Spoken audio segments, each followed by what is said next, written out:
3 गरीब दर्जी और 2 अमीर बहू। प्रतापगढ़ गांव में रहने वाली सितारा देवी के 5 बेटे थे, जिनके ब्याह से वह 5 बहुओं की सास बनी। उसके 5 बेटे शहर में नौकरी करते थे।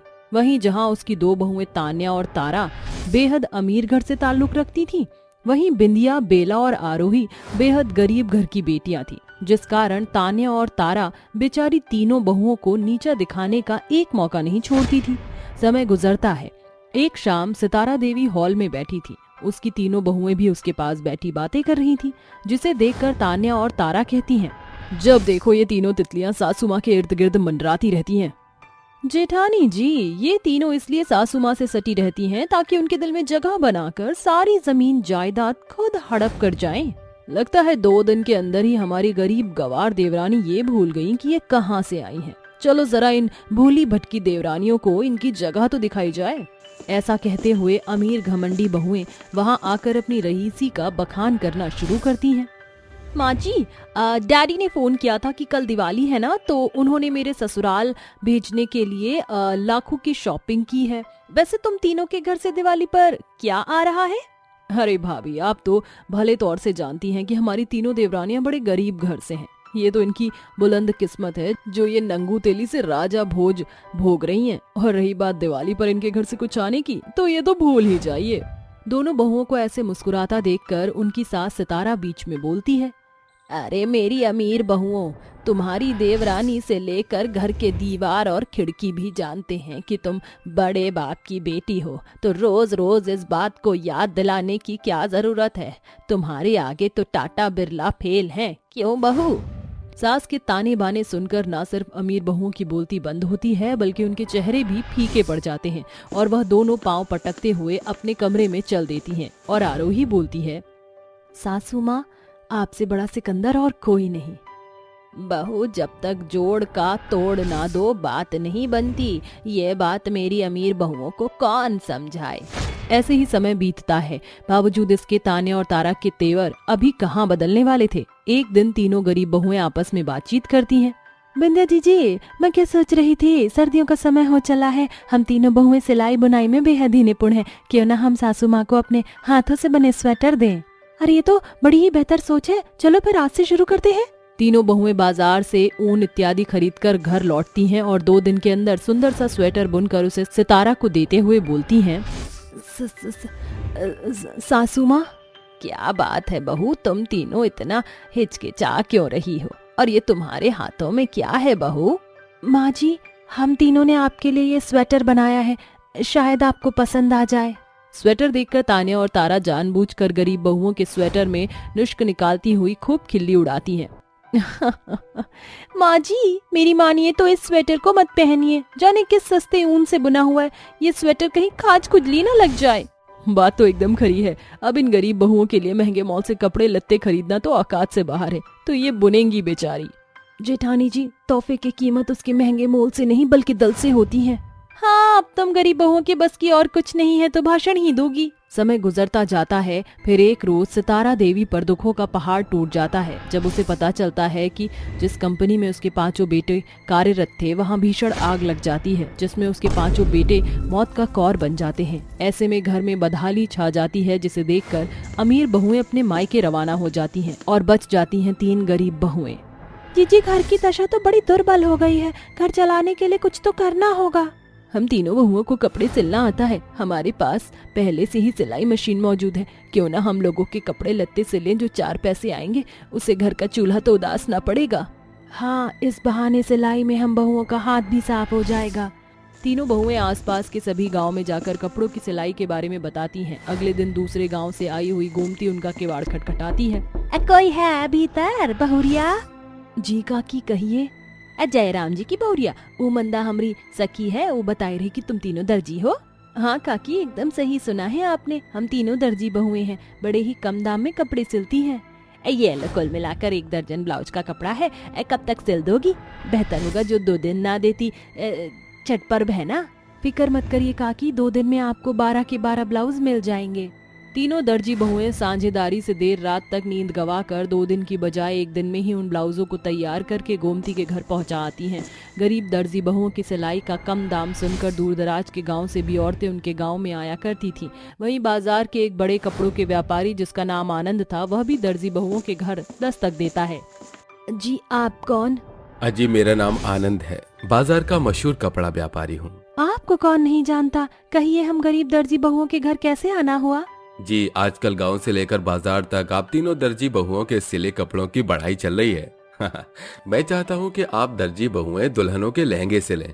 आपका काम बेहतर है और मेरा कारोबार, अगर हम दोनों मिल जाएंगे तो बहुत बड़ी बुलंदी हासिल कर लेंगे। हम तीनों समझी नहीं। मैं रोजाना आप दर्जी बहुओं को लहंगे का कपड़ा दूंगा। आप तीनों दर्जी बहुओं को लहंगा 1 दिन में तैयार करना होगा। बदले में एक लहंगा सिलने का दाम 4 से 5 हजार होगा। ये सुनकर गरीब दर्जी बहुओं को आशा की सुनहरी किरण दिखाई देती है और वह फौरन ही हामी भर देती है और बिना थके रुके आनंद की दुकान के लिए लहंगे सिलने शुरू कर देती हैं। तीनों गरीब दर्जी बहुएं शुरू में तो एक एक लहंगा बनाती थी, लेकिन देखते ही देखते वह तीनों दर्जी बहुएं 1 दिन में कई लहंगे बनाने लगी और हर जगह उनकी सिलाई के चर्चे होने लगे। उस रोज के बाद से गरीब दर्जी बहुओं को फिर कभी पीछे पलट कर नहीं देखना पड़ता। अब उनकी सास भी सदमे से बाहर आ चुकी थी। माँ जी आप ठीक हो गई, भगवान का लाख लाख शुक्र है। माँ जी आप नहीं जानती कि आपको अपने पैरों पर खड़ा देखकर हमें कितनी खुशी हो रही है। आपको इतने दिनों से सदमे में देखकर हमारा क्या हाल हो रहा था। जब तक मेरी दर्जी बहुएं मेरे साथ हैं, मेरा दम कैसे निकल सकता है। आज के दौर में तो सगे संबंधी भी साथ छोड़ जाते हैं, मगर मेरी बहुएं बुरे दौर में साथ बनी रही। सितारा ऐसे कही रही थी कि अचानक तालियों की गड़गड़ाहट उसके कान में आती है। जैसे ही वह पीछे पलटती हैं तो अपनी अमीर 2 बहुओं को सामने खड़ा पाती हैं। तारा मस्त मेलोड्रामा था ना, तुम दोनों किस हक से यहाँ आई हो? माँ जी आप शायद भूल रही हैं कि हम इस घर की बहुएं हैं और हम आपसे रिश्ते नाते जोड़ने नहीं आए। हम दोनों बहुएं अपने पति के हिस्से का बंटवारा चाहती हैं। जेठानी जी आपका दिमाग तो ठीक है, ये घर सासू माँ ने प्यार से संजोया है, इसका बंटवारा क्यों? अरे ओ गरीब गवार दर्जी, ये साझेदारी का पाठ किसी और को पढ़ाना, समझी? ठीक है जेठानी जी, ये बंटवारा होगा, बस एक सवाल का जवाब दीजिए। जो आप सासू माँ के साथ कर रही हैं, अगर यही बर्ताव और बंटवारा आपके भाई की बीवी आपके माँ बाबूजी से मांगे तो कैसा लगेगा? यह सुनकर दोनों बहुओं का चेहरा पीला पड़ जाता है और वो बेहद शर्मसार होती हैं। उनकी आंखों से पछतावे के आंसू बरस जाते हैं। माँ जी मुझे माफ कर दीजिए। हाँ माँ जी, हम आपकी बहू कहलाने के लायक नहीं, क्योंकि ठाट बाट से जीने के लिए हम बुरे दौर में इस घर द्वार को छोड़ गए थे। चुप हो जाओ, मैंने तुम्हें माफ किया बहुआ, परिवार में छोटी मोटी खटपट होती है। आखिरकार 3 गरीब दर्जी बहुएं अपनी अमीर जेठानी को बदल ही देती हैं। आज 5 बहुएं अपनी सास के साथ सम्मति से रह रही हैं, जो केवल गरीब दर्जी बहुओं की बदौलत है। गरीब दर्जी बहन वर्सेस अमीर भाई। 10 साल की शीतल घर की ओर बढ़ती हुई बुदबुदा रही थी। आज तो घर पहुंचते पहुंचते बड़ी देर हो जाएगी। माँ मेरी बाट जो रही होगी। आखिरकार लोगों के कपड़े सिलकर ही तो कुछ दाम मिलता है हम दर्जी को, जिसे घर का दाना पानी चलता है। माँ कलेजा छिल गया है, खांसते खांसते जाने शीतल कहाँ रह गई। माँ मैं आ गई। बेटी तू आ गई, जाकर ये ब्लाउज रमा काकी को पहुंचा। शीतल का पेट भूख से बिलबिला रहा था, मगर वो जानती थी कि अगर कपड़े समय से न पहुंचे तो आगे उन्हें फिर कपड़े सिलने को नहीं मिलेंगे और फिर उस गरीब दर्जी परिवार को दाने दाने को मोहताज होना पड़ेगा। वो बस्ता रख कर कपड़े पहुंचाने चल देती है। बदकिस्मती से उस रात मंगला की तबीयत बेहद बिगड़ जाती है। शीतल से अपनी माँ का दुख दर्द देखा नहीं जा रहा था। उसकी आंखों से आंसू बदरा बनकर बरस रहे थे। माँ की तबीयत बिगड़ती ही जा रही है। राजीव जाओ, जाकर मंजरी मौसी को बुलाकर लाओ। दीदी बाहर बहुत तेजी से बादल गरज रहे हैं, मुझे बहुत डर लग रहा है। ठीक है राजीव, तुम माँ के हाथ पांव सहला, मैं गांव वालों से मदद मांगने जाती हूँ। रुक जा शीतल बेटी, अब बहुत देर हो चुकी है, मेरे जाने की घड़ी हो गई है। वादा कर कि तू अपने भाई राजीव को माँ के जैसा प्यार देगी। इसकी आंखों में कभी आंसू नहीं आने देगी। माँ, मैं वादा करती हूँ कि मैं राजीव को किसी भली वस्तु की घटी नहीं होने दूंगी। मैं उसे खूब पढ़ाऊंगी लिखाऊंगी। इसी के साथ शीतल की माँ का जीवन रूपी दिया हमेशा की खातिर बुझ जाता है। मरती माँ को वचन देने के कारण शीतल अपनी सिसकियों को मन में दबा लेती है और अपनी माँ का अंतिम संस्कार करती है। 6 साल का मासूम राजीव अपनी बहन से कहता है, दीदी दीदी, मुझे बहुत जोरों की भूख लगी है। मैंने सारे बर्तन टटोल कर देख लिया, खाने को कुछ भी नहीं है। फिक्र मत कर मेरे भाई, मैं तेरे लिए कुछ खाने को लाती हूँ। बेबस बहन भाई की भूख मिटाने के लिए पड़ोस में रहने वाली कमला का किवाड़ खटखटाती है। कमला काकी, मेरा भाई भूख से छन रहा है। 2 दिन से उसके पेट में एक भी दाना नहीं गया, थोड़ा खाना दे दो। आहा, मैंने क्या तुम भूखनंगे भाई बहन का बीड़ा उठाया है? चल भाग यहाँ से। काकी माँ, ऐसा ना कहो, मैं आपके पाँव पड़ती हूँ। कुछ रूखा सूखा ही दे दो, बदले में मैं आपके घर का बर्तन चौका कर दूंगी। अरे ये बैरन तो हट पर उतर आई है, अभी मजा चखाती हूँ इस अनाथ को। क्रूर कमला उस बेबस को किवाड़ से धकेल देती है, जिससे शीतल के दोनों टखने खून से लहूलुहान हो जाते हैं। वो बिलखते हुए अपने घर आती है। तभी मंजरी आकर कहती है, शीतल बिटिया, बीते दिनों तेरी अम्मा से ब्लाउज सिलाया था, उसके कुछ पैसे बाकी बच गए हैं, ये ले वही देने आई हूँ। शुक्रिया मंजरी मौसी, इन पैसों की मुझे सख्त जरूरत थी। शीतल फौरन बनिए की दुकान से कुछ राशन पानी खरीद कर उसे बनाकर अपने भाई की भूख मिटाती है। खा चुकने के बाद राजीव चैन की नींद सो जाता है और शीतल भूख से बिलबिलाती हुई कहती है, मेरे पास केवल यही 200 रुपए है। ये दाम मेरे दर्जी के काम को बढ़ावा देने की खातिर बहुत जरूरी है। इस तरह वो गरीब बहन पानी पीकर अपना पेट भर लेती है। अगले दिन वो बाजार से कपड़े सिलने का कुछ सामान खरीद कर भूख से बिलबिलाती हुई बेचारी बहन भाई का भविष्य संवारने की खातिर भूखी प्यासी ब्लाउज सिलती है। अब मुझे इन ब्लाउज को लेकर बाजार भी जाना होगा। एक बार मेरे सिले ब्लाउज बड़े दुकानदार को पसंद आ जाए, उसके बाद मैं अपने भाई के भविष्य को भरसक उज्जवल बना सकूंगी। कुछ ही देर में शीतल बाजार की दुकानों पर जाती है, मगर शुरू में कोई भी उसके सिले ब्लाउज को नहीं खरीदता। आखिर में वो एक दुकान पर आती है। जय राम जी की काका, अगर आप ये ब्लाउज खरीद लेते हैं तो आपका बड़ा उपकार होगा। एक ब्लाउज सिर्फ 100 रुपए का है। उस दुकानदार का नाम बनवारी था। ब्लाउज पर बनी कढ़ाई बुनाई दुकानदार को पहली नजर में ही भा गई। वो उस गरीब दर्जी बहन की बड़ाई करते हुए कहता है, अरे वाह बिटिया रानी, तुम्हारे हाथों में सिलाई बुनाई की कला तो कूट कूट कर भरी है। कहाँ से सीखा इतना बेहतर ब्लाउज बनाना, और क्या क्या सिलना आता है तुम्हें? काका, मेरी माँ दर्जी थी, उनकी बदौलत मैंने ये सीखा। इसके अलावा मैं सूट, पेटीकोट, लहंगा, लांचा भी बखूबी सिलना बुनना जानती हूँ। तो फिर आज से तुम मेरी दुकान की दर्जी बन गई। मेरी दुकान से तुम्हें कपड़े धागे सब मुहैया होंगे, बदले में तुम्हें ब्लाउज, सूट इत्यादि सिलना होगा। फिलहाल तुम इन ब्लाउज का दाम ले लो। बनवारी की दुकान पर मिला काम उस गरीब दर्जी बहन के लिए एक किरण का काम करता है। उस दर्जी बहन ने अपनी पढ़ाई लिखाई को अपने भाई के भविष्य को बनाने की खातिर न्यौछावर कर दिया और खुद दर्जी बन बैठी। दर्जी बनकर कमाए पहले दाम से अपने भाई को अच्छे स्कूल में दाखिला दिलवाया और खुद दर्जी बनकर रात दिन कड़ी मेहनत करती गई। समय के साथ राजीव की स्कूली पढ़ाई खत्म हो गई। दीदी, आज मैं बहुत खुश हूँ। मैंने पूरे स्कूल में टॉप किया है। अब मुझे शहर के कॉलेज में फ्री ऑफ कॉस्ट एडमिशन मिलेगा, मगर कॉलेज की फीस बहुत महंगी है। अरे मेरे भाई, तेरी दर्जी दीदी के रहते पैसे की फिक्र मत कर, तू शहर जाने की तैयारी कर। गरीब दर्जी बहन जोड़ी हुई जमा पूंजी से अपने भाई को शहर भेज देती है और प्रत्येक माह उसे मनी ऑर्डर भी भेजती है। कुछ सालों बाद राजीव का सपना साकार हो जाता है। वो सफल बिजनेसमैन बन जाता है और उसे शहर में रहने वाली श्रेया भा जाती है। श्रेया मन की बेहद सीधी और सुलझी हुई लड़की थी। राजीव उससे शादी करके अपना जीवन बड़े आराम से जीने लगता है। वहीं दूसरी ओर गरीब दर्जी बहन दिन रात उसके आने की बाट जोती रहती है। राजीव को शहर गए 3 साल हो गए। शायद शहर की भागदौड़ में मेरा भाई अपनी दीदी को चिट्ठी लिखना ही भूल गया है। समय गुजरता है।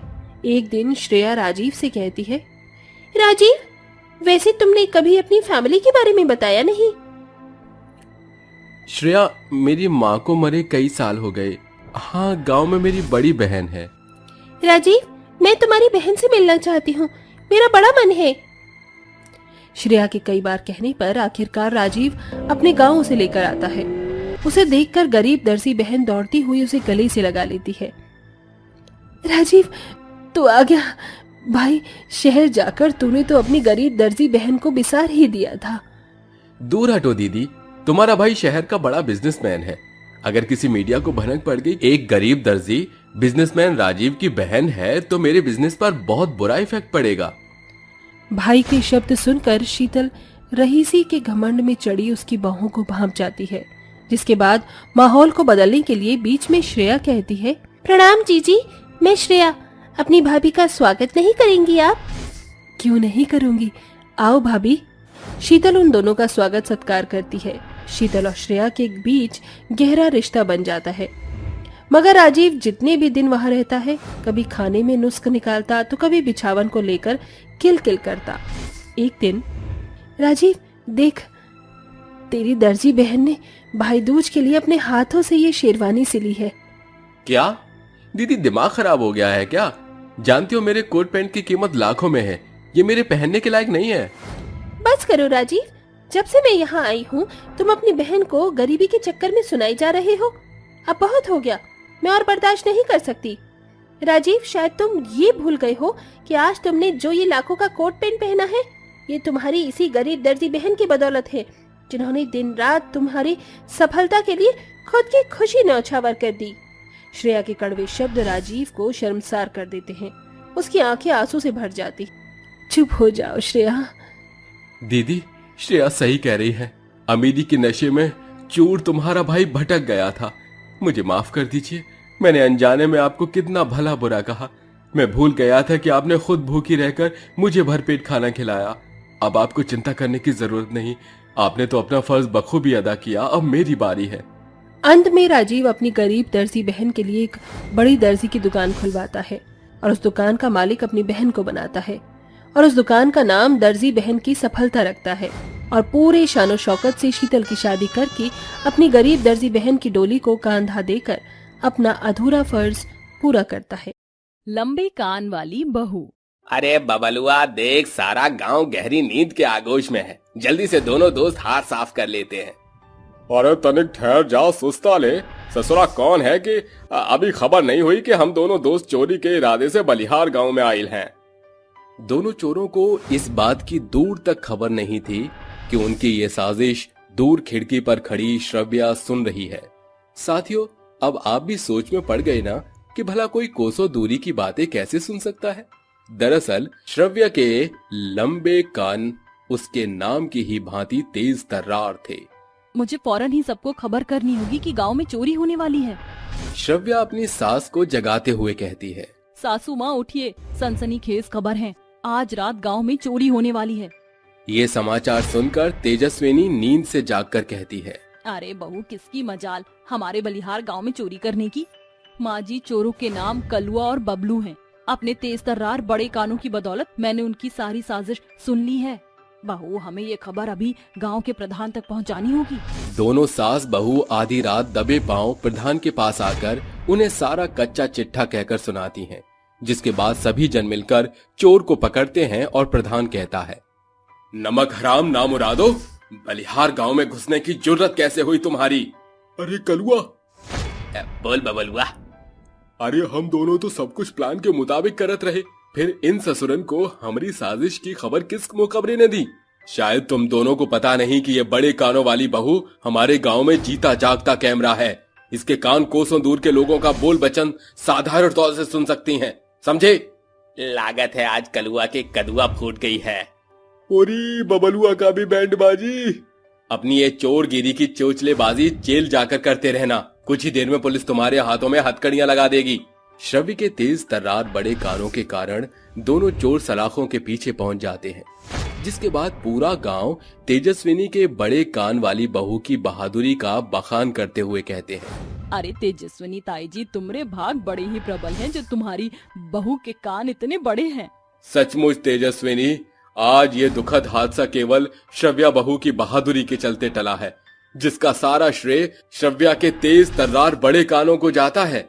अपने बड़े कानों के लिए चारों ओर से हो रही प्रशंसा सुनकर श्रव्या फूले नहीं समाती, जिसके बाद वो खुद को अहंकार की ऊंचाई पर शुमार कर लेती है।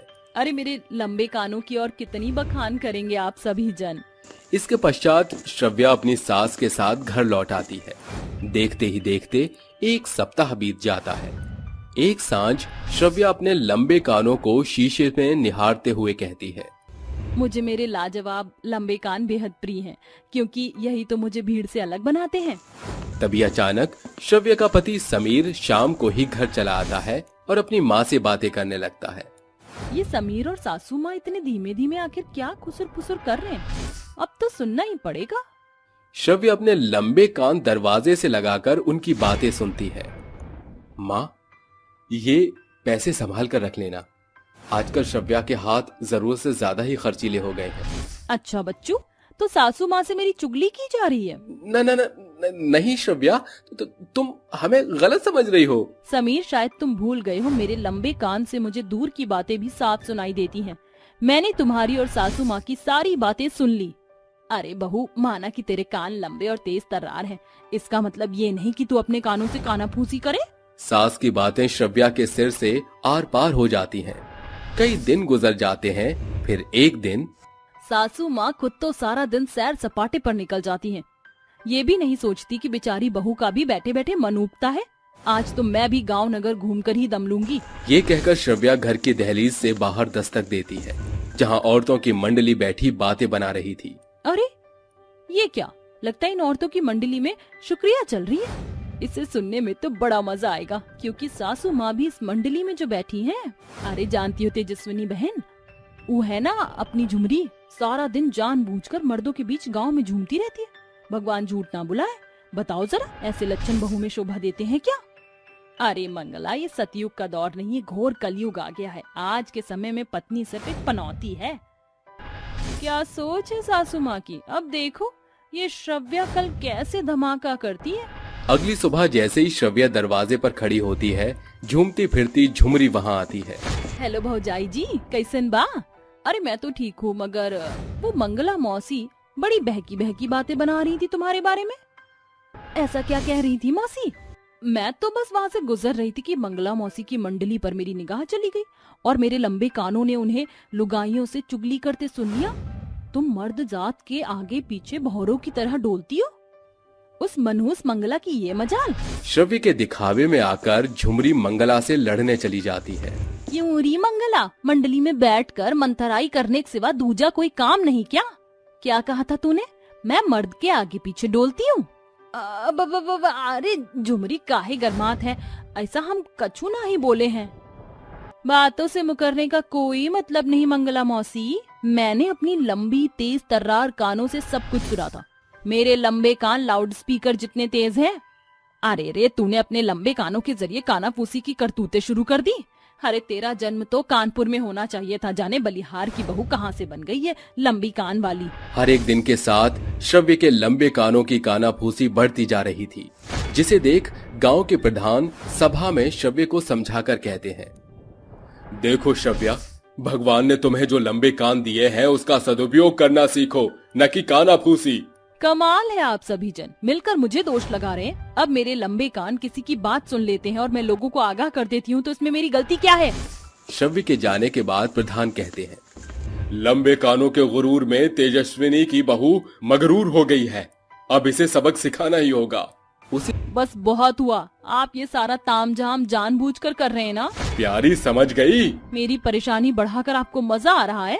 जब तुम अपने लंबे कान की करतूत से औरतों की चुगलियों को हेरा फेरी करके उनके बीच फूट पैदा करती हो, तब तुमने भी तो बड़ा मजा आता है। अब क्या खुद पर पड़ी तो पल भर में सहा नहीं गया? अपने कानों को लोगों की मदद करने में लगाओ।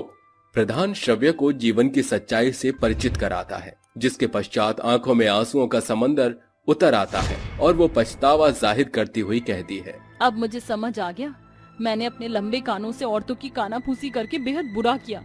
आप सभी मुझे माफ कर दीजिए। अब मुझे यूं लंबे कान नहीं चाहिए। श्रव्या सर्जरी के द्वारा अपने लंबे कानों से हमेशा के लिए निजात पा जाती है जिसके साथ वो भी साधारण इंसानों की गिनती में शुमार हो जाती है और बलिहार गांव में सदा के लिए कानाफूसी थम जाती है। अरे बेटी, तुम्हें अमेरिका गए हुए कई साल हो गए हैं। अब तो तुम्हारी पढ़ाई भी पूरी हो गई है, तो क्यों ना तुम वापस इंडिया लौट आओ। रंजीत की बेटी लीजा अमेरिका में रहकर बिल्कुल अमेरिकन हो गई थी। वो हिंदी बोलती तो थी, लेकिन उसके हिंदी बोलने में ऐसा लगता था जैसे कोई अंग्रेजन बात कर रही हो। अरे पॉप्स, अभी तो मेरी पढ़ाई पूरी हुई है। अगर मैं अभी इंडिया आ गई तो अपने दोस्तों के साथ पार्टी कैसे करूंगी? अरे तुम एक काम क्यों नहीं करती हो, अपने सभी दोस्तों को इंडिया ले आओ। मैं तुम्हारे दोस्तों को इंडिया घुमाऊंगा और तुम यहाँ पर इंडियन पार्टी देना अपने अंग्रेजी दोस्तों को। वैसे पॉप्स, ये आइडिया भी बुरा नहीं है। मैं अपने दोस्तों को इंडिया लेकर आती हूँ। अगली फ्लाइट से लीजा अपने दो दोस्त एलिना और डैनी को अपने साथ इंडिया ले आती है। Lisa, India is the best country. आज मेरा इंडिया घूमने का सपना भी पूरा हो गया। हम दोनों को ज्यादा इंग्लिश तो नहीं आती, लेकिन हम कोशिश करेंगे कि इंडिया वालों से हिंदी में बात कर सके। Don't worry, I am only for yours. जब तक मैं यहाँ हूँ तुम्हें किसी भी चीज की चिंता करने की कोई जरूरत नहीं है। तभी वहाँ पर एक कार आती है जिसके अंदर एक अर्जुन नाम का लड़का बैठा होता है। वो गाड़ी के अंदर से एक बोर्ड निकालता है जिसके ऊपर लीजा का नाम लिखा होता है। Hey Lisa, look at there. I think ये तुम्हारे पिता रंजीत ने कार भेजी है। Yes, of course. वो सभी कार में बैठ जाते हैं, जिसके बाद कार के अंदर बैठा हुआ अर्जुन कार को चलाने लगता है और कार के अंदर गाना चला देता है।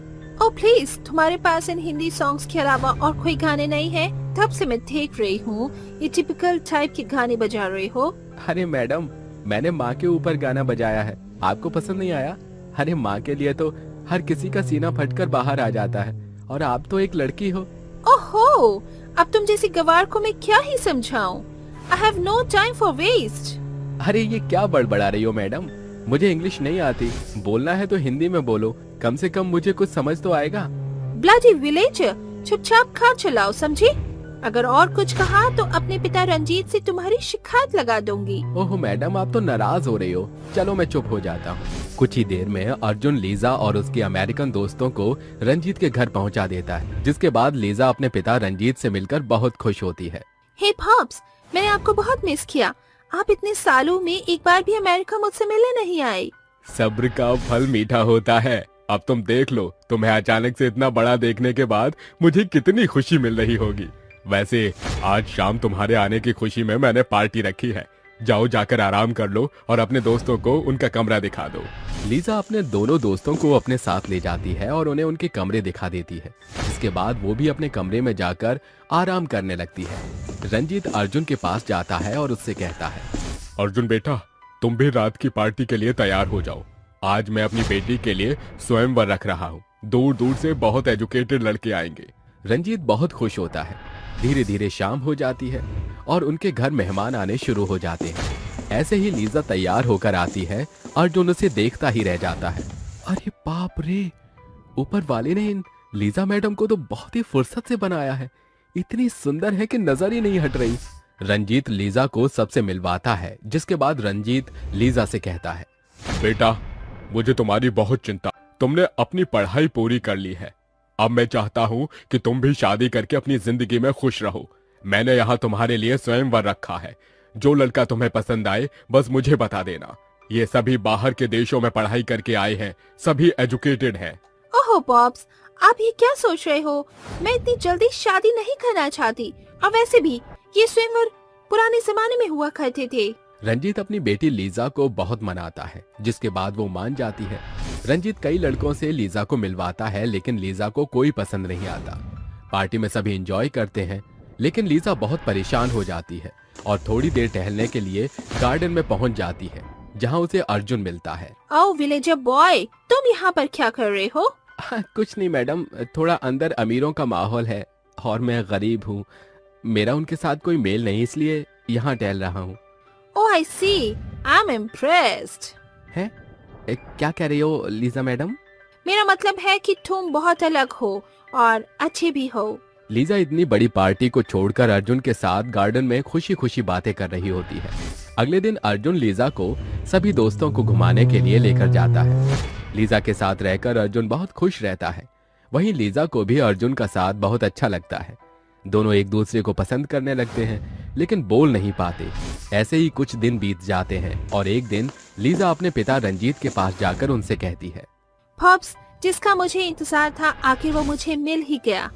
अमेरिका में मुझे बहुत बड़ी कंपनी के अंदर जॉब मिली है, मुझे वापस जाना होगा। लेकिन बेटी, अभी तो तुम मुझसे सही से मिली भी नहीं हो। आपके कहने पर मैं यहाँ आई थी, अब आप मेरे करियर के बीच में मत आइए। मैंने उस जॉब को पाने के लिए बहुत मेहनत की है, उसे बेकार मत जाने दीजिए। रंजीत कुछ नहीं कह पाता, जिसके बाद लीजा अर्जुन के पास जाती है और उससे कहती है, चलो अर्जुन, मुझे और मेरे दोस्तों को एयरपोर्ट तक छोड़ाओ। कहीं न कहीं लीजा बहुत मायूस थी। वहीं लीजा के जाने की खबर सुनकर अर्जुन भी बहुत मायूस हो जाता है। अर्जुन लीजा को एयरपोर्ट पर छोड़ आता है, जिसके बाद लीजा वापस अमेरिका चली जाती है। लेकिन अमेरिका जाने के बाद भी लीजा के दिमाग से अर्जुन निकल नहीं पाता। वहीं अर्जुन भी लीजा को रोज याद करने लगता है। एक दिन लीजा अपने पिता रंजीत को कॉल करती है। पॉप्स, मैं आपसे ये बात कई समय से कहना चाहती थी, लेकिन कर नहीं पाई। दरअसल मुझे अर्जुन बहुत पसंद है। वो गरीब है, गंवार है, लेकिन दिल का बहुत अच्छा है। मैं उसी से शादी करना चाहती हूँ। लीजा की ये बात सुनकर रंजीत को हंसी आ जाती है। अरे माना अर्जुन गंवार है, लेकिन वो गरीब नहीं है, और अगर तुम उससे शादी करना चाहती हो तो मैं बहुत खुश हूँ। अर्जुन तुम्हें बहुत खुश रखेगा। तुम्हें पता है, अर्जुन इस हवेली का मालिक है जिसमें हम लोग रहते हैं। उसके पास तो इतना पैसा है कि तुम्हें कभी जिंदगी में नौकरी करनी ही नहीं पड़ेगी। अपने पिता की ये बात सुनकर लीजा खुश हो जाती है और वापस इंडिया आकर अर्जुन से शादी कर लेती है। शादी वाले दिन अर्जुन लीजा को एक तोहफा देता है।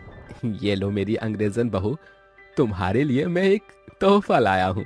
जैसे ही लीजा तोहफा खोलती है, उसके अंदर सोने की चेन होती है, जिसके बाद अर्जुन अपनी पत्नी लीजा को सोने की चेन पहनाता है। उस दिन के बाद लीजा अमेरिका जाने का फिर कभी नाम नहीं लेती और अर्जुन अपनी अंग्रेजन पत्नी लीजा के साथ खुशी खुशी रहने लगता है।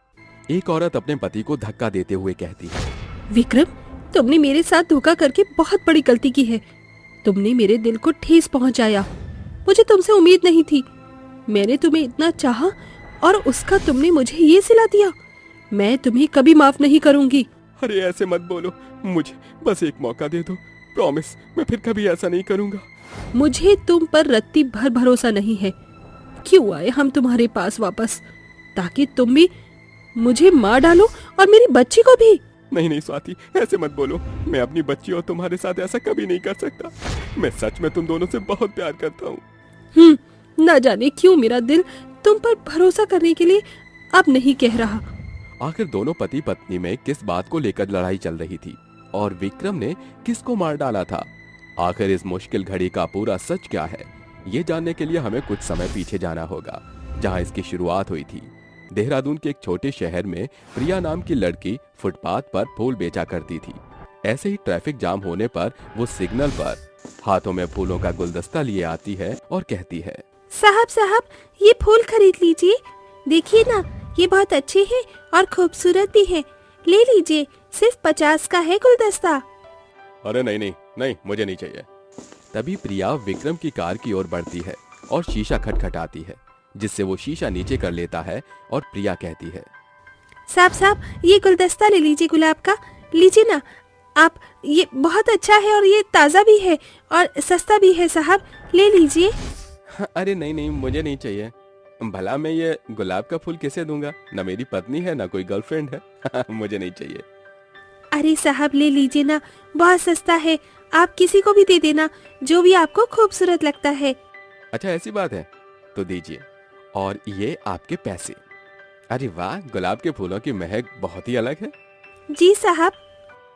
तभी प्रिया से गुलाब का गुलदस्ता लेकर उसे ही देते हुए कहता है, मेरे लिए आप खूबसूरत हैं, इसलिए मेरी ओर से ये गुलदस्ता आपके लिए। क्या सच में? मुझे यकीन नहीं हो रहा। क्यों, क्या मैं आपको गुलदस्ता नहीं दे सकता? नहीं, ऐसी बात नहीं है, दे सकती है। शुक्रिया। सिग्नल ऑन हो गया है, मैं चलता हूँ। ये कहकर विक्रम अपनी कार चलाकर चला जाता है। पहली बार प्रिया के दिल में कुछ प्यार जैसा एहसास हुआ था। वहीं विक्रम को भी प्रिया बहुत अच्छी लगने लगी थी। अगले दिन जब वो फिर उसी रास्ते से गुजरता है तो उससे गुलाब के फूल ले लेता है और फिर से उसे ही दे देता है। ऐसा वो 2-3 बारी करता है। तभी 5वें दिन प्रिया उससे कहती है, आप रोज मुझसे फूल खरीदते हैं और रोज मुझे ही दे जाते हैं। आखिर ऐसा कब तक चलेगा? अरे वो इसलिए क्योंकि आप मेरी स्पेशल वन है, इसलिए कल रात 8 बजे आप मुझे यहीं मिलना। और हाँ, अच्छे से रेडी होकर आना। ठीक है। ऐसा कहकर प्रिया जब सादा सा सूट पहनकर और झुमके डालकर तैयार हो जाती है तो खुद को आईने में देखकर कहती है, मुझे विक्रम बहुत अच्छे लगने लगे हैं। आज मैं उन्हें अपने प्यार का इजहार कर दूंगी। उस शाम जब दोनों एक दूसरे से मिलते हैं तो डिनर करते वक्त उसे देखकर विक्रम कहता है, प्रिया, तुम्हारी सादगी से मुझे बहुत प्यार है। तुम आजकल की लड़कियों जैसी बिल्कुल नहीं हो, फिर भी इतनी खूबसूरत हो। सच में तुम बहुत अच्छी हो और मैं तुम्हें अपनी जीवन साथी बनाना चाहता हूँ। क्या तुम मुझसे शादी करोगी? क्या सच? आप मुझसे शादी करना चाहते हैं? मुझे तो यकीन ही नहीं हो रहा है। अरे पगली, रोना बंद करो वरना शादी नहीं करूंगा। अच्छा ठीक है, मैं नहीं रो रही, लेकिन मुझे कभी छोड़कर मत जाना विक्रम। मैं भी आपसे बहुत प्यार करती हूँ। तभी विक्रम खुशी से उसे गोद में उठा लेता है। अगले दिन वो दोनों धूमधाम से शादी कर लेते हैं, जिसके बाद 2-3 महीने तक सब अच्छा चलता है। पर अचानक से विक्रम का मन प्रिया से हट जाता है। एक रात प्रिया उसके गले लगकर कहती है, विक्रम, कितना टाइम हो गया, हम साथ में बाहर कहीं नहीं गए। शादी से पहले ही गए थे डिनर पर, अब चले क्या? नहीं, मुझे कहीं नहीं जाना, दूर हटो मुझसे। आजकल आप इतना दूर दूर क्यों रहते हैं मुझसे? देखो प्रिया, मैं तुम्हारे साथ अब और नहीं रह सकता। मैं जा रहा हूँ, मुझे भूल जाना। मैं स्वाति से प्यार करता हूँ। विक्रम, आप मेरे साथ ऐसा नहीं कर सकते। स्वाति कौन है? भूल जाइए उसे। अरे वो मेरा पहला प्यार है जो जिंदगी में वापस लौट आया है और अब मैं उसी के पास जा रहा हूँ। हटो यहाँ से। प्रिया विक्रम को बहुत समझाती है, मना करती है, पर विक्रम नहीं सुनता। वो उसे रोकती है कि विक्रम उसे धक्का दे देता है, जिससे वो खिड़की से नीचे गिरकर मर जाती है। ये देखकर विक्रम कहता है, ये मुझसे क्या हो गया? मुझे यहाँ से जाना होगा। मैं स्वाति के साथ दूसरे शहर में रहूंगा। तभी विक्रम स्वाति के साथ दूसरे शहर आकर उससे शादी कर लेता है। कुछ समय बाद स्वाति के एक छोटी सी बेटी होती है। दोनों अपनी खुशी से जिंदगी बिता रहे थे। विक्रम जानता नहीं था कि उसका अतीत उसके पास वापस लौट आया है। जब वो दोनों सो रहे थे तो प्रिया चुड़ैल परेशान करने के लिए उसकी चादर को खींच लेती है। चादर को पकड़ने के लिए आंखें खुल जाती है। चुड़ैल चादर लेकर चली जाती है कि विक्रम भी चादर के पीछे पीछे जाता है। अरे ये अपने आप यहाँ कैसे आ गई? विक्रम, मैं तुम्हें छोड़ूंगी नहीं। तुमने मेरे साथ बहुत गलत किया है। विक्रम, मैं वापस आ गई तुम्हारे पास। देखो। प्रिया, तुम वापस कैसे आ सकती हो? तुम तो मर गई थी ना? तुमने मुझे मार डाला था विक्रम। अब मैं तुमसे उसका बदला लेकर ही रहूंगी। तुम्हें और तुम्हारी बीवी बच्चे को भी मार डालूंगी। उसी के लिए तुमने मुझे मारा था ना? नहीं नहीं नहीं नहीं प्रिया, मुझे माफ कर दो। मैं तुम्हें मारना नहीं चाहता था। वो गलती से धक्का लगने की वजह से तुम गिर गई थी। मैं तुम्हें नहीं छोड़ूंगी।